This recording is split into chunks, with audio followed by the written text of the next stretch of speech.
Mr. Scorsese on Apple TV+, behind-the-scenes reel of famed director. Of the many double-edged gifts bestowed upon us by the streaming service gods, the welter of celebrity documentaries is perhaps the most remarkable.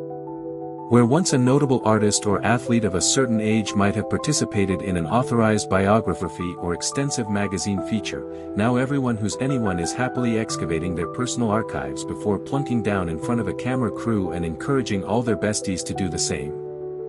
Michael Jordan, Pamela Anderson, David Beckham, Victoria Beckham, Sylvester Stallone, Steve Martin, Selena Gomez, Jennifer Lopez, the list goes on and on and on.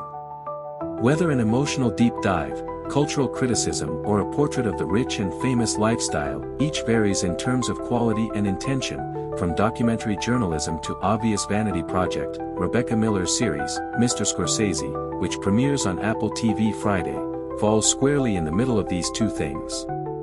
Anchored by extensive conversations with the director Martin Scorsese, it is a 5-hour, 5-part contemplation of an extraordinary career and the myriad forces, personal, cultural, spiritual, that drove, and occasionally threatened to derail, it.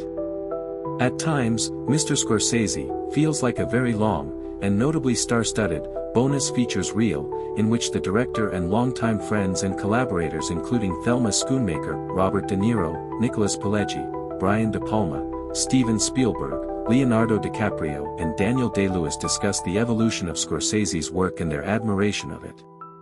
But the length, depth and fertility of these relationships show just as much as the participants tell, and, honestly, who doesn't love a good bonus features reel?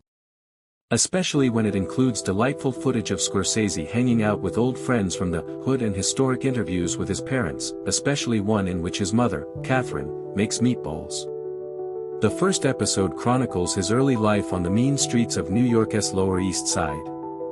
As an asthmatic kid, he was forced to view the world through the windows of his family's apartment, which, he says, explains his love of high-angle shots, and on the screens of the local theaters, as the only air-conditioned buildings to which he had access, they literally saved his life. Thank God for the asthma, Spike Lee jokes. Keenly aware of the violence that roiled around him, as well as the local mob figures that ruled the area, Scorsese found solace in the Catholic Church. He briefly considered becoming a priest, but after being kicked out of preparatory seminary,